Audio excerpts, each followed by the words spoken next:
conversations I've always considered pretty important, even during the speech journey. And phone conversations can not only help you improve phone conversations, but it can help you improve other parts of your speech as well.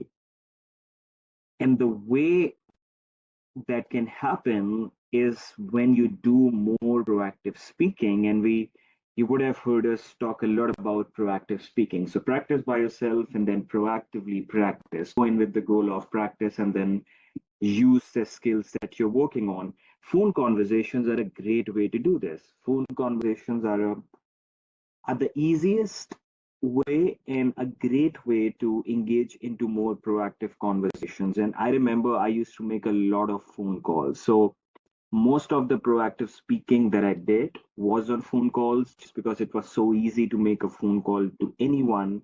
And I would make it to three, four friends or three, four people, and at least one or two of them would get on the phone and speak with me, and I would just make something up and talk to them, or someone with whom I have not talked to before, or having to call my bank and asking what are the funds there, right?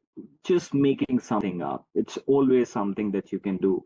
So utilize phone conversations as a great practice opportunity for your proactive practices, and that can not only help you improve your phone conversations, but also other aspects of your speech as well, for sure, because everything is related. When we work on specific things, so if someone says that, okay, I have to improve my interviews, the way I do my interviews, I don't care about other things, or I want to improve my presentations, or I want to improve my phone conversations. So speech is not like that, right? You cannot separate things out of one another. How you perform on phone conversations is going to impact your presentations in one way or the other, based on how you see yourself as a speaker and all those different things. So working on your speech as a whole is pretty important. Definitely, if there is an interview that's going to come up, practice more for that. If there is a presentation you have to make, practice more for that. If there is an important group conversation, practice more for that. But it does not mean that you use your old speaking style or you don't care about other situations and then just try to work on this specific situation, because it just wouldn't work for the most part right there, because you're not making yourself used to it in other scenarios. So the scenario where you're trying to make use of that, it's not going to work. So with your family, with your friends, at work, whether you care about your speech at that point or not, even if you're like, if I speak in my old speaking style, even that's fine, still use your new speaking style, really important. And I was just talking about proactive speaking, and we have talked a bit about it in the Friday sessions, also in the virtual speech masters as well, that a great time to do your proactive practices is just after your practice speech sessions, your private practices. So let's say you privately practice modeling, you privately practice free flow speaking. Immediately after that, you make a phone call to someone and practice the same thing that you just practiced. Or you go up to someone at your home and you start speaking with them. It's a great way to do that, because proactive speaking makes real life implementation easier. And now you're making even proactive speaking easier by doing it immediately after your practices. And that's the reason why we often ask to split your practices all throughout the day, so that it's 5 to 10 minutes in the morning, 5 to 10 in the afternoon, some in the evening, some at night. And you keep doing those small chunks, right? Practicing slowing down, modeling, free flow speaking, different things here and there, and then immediately after you proactively practice. So when you start to do this, some people who say that sometimes it can become a bit difficult for real life implementation, which is totally true. And that was the case with me as well. But this is the thing that helped me out. And this is the thing that's going to make your real life implementation a lot easier. Don't wait for situations to happen. If situations come your way, definitely take more advantage of them. But don't wait for situations, because there you still have in your mind that what I have to say is the primary goal. So should I not pay much attention to my new speaking style? But in proactive situations that you're just creating, what you have to say is not important or not that important. So it's much easier to use your new speaking style there. And when you keep doing it proactively, even the situations that are not proactive start to improve. So this is something that is really, really important. Private practices immediately after proactive practices, and then keep playing around with that. And phone conversations, because we're discussing about phone conversations, it's a great way to do that. Some people who say that I have a meeting the next week, I have work to submit, and I will start working on my speech after that. I have a family trip, I have to do it after that. I get that, but once again, try not to look at your speech as being separate from these things. That this, then I will start working on my speech, because the busier you are, the more opportunities you have as a speaker at your work. So utilize those to practice your new speaking style, and do not count them as separate from your new speaking style. Okay, I will start working on my speech after this happens, after that happens, because then you will always keep it in the future. I will do it after this, I will do it after that. Life will keep throwing things at you. Work on my speech. And very interestingly, if you have nothing else to do, then working on your speech will become a lot harder, because you would have pretty less speaking opportunities. So working on your speech happens with everything else that's happening in life. And everybody has 5-10 minutes that they can just put into their lunch break, in the morning, in the evening, at night, right? So enjoy your practices. Enjoy your practices. Sprinkle them all throughout the day. Even speak about things that you like. So I used to speak about things in my speaking practices that I like, right? That I love to speak about. And that was also something which I felt that was very helpful while I was working on my speech. Any of my hobbies, anything I like, a girl that I like. So I would just keep doing that, and that would definitely make my practices more enjoyable. Even after I got to the point, and this is what I discussed in yesterday's meeting as well, where I was pretty good with my speech, I still kept up with my practices just because I was enjoying speaking about things and practicing by myself.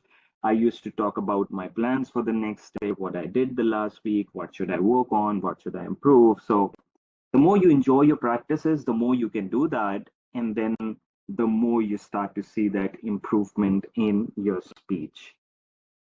We talked about specifically phone conversations in the last meeting, so probably we can just go over them once again in 4 or 5 minutes. So make sure that, and once again, this is not only for phone conversations, but other places as well, that do something different than what you used to do in your old speaking style.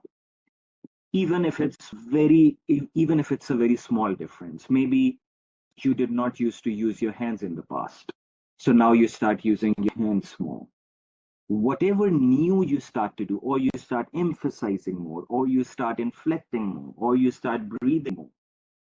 When you do something new, it's a signal that's going to your brain that, hey, this is different than the old speaking style. This is new, right? So work, do things that are new to give your brain signals that, hey, new speaking style, new speaking style, new speaking style.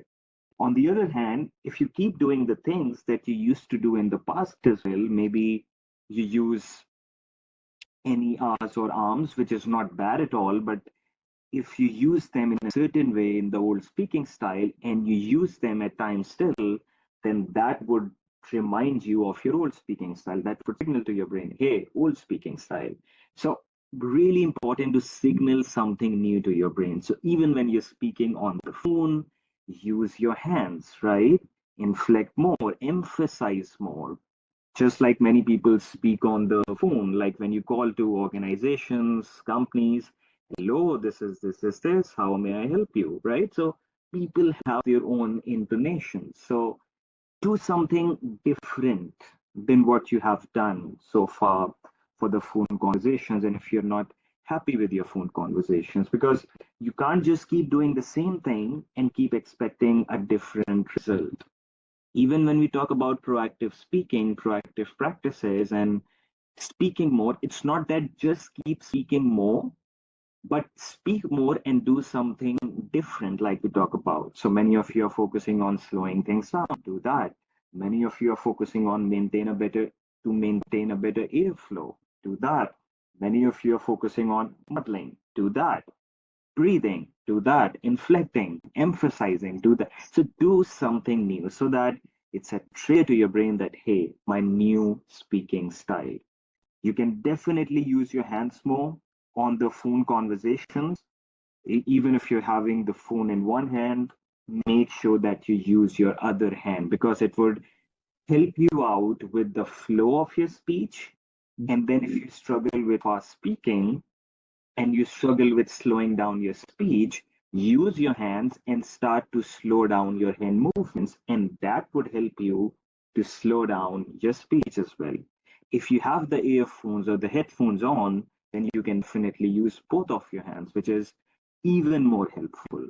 Still use facial expressions, still use hand gestures.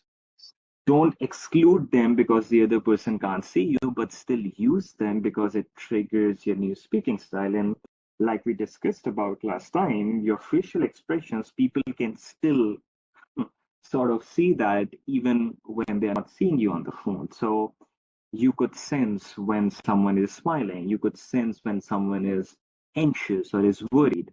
So still do the same things that you usually do in real life. And like I said, telephone,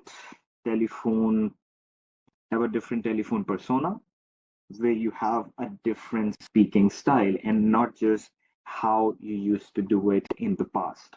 And last but not the least, the start, which is really, really, really important. So make sure when you get on the phone call, do something to let your air passages open, do something to even a slight hey, right? Doing these things just opens up your air passages, which helps you get started pretty well instead of just holding the phone, trying to force the word out, and then you can't, and the other person is waiting for you.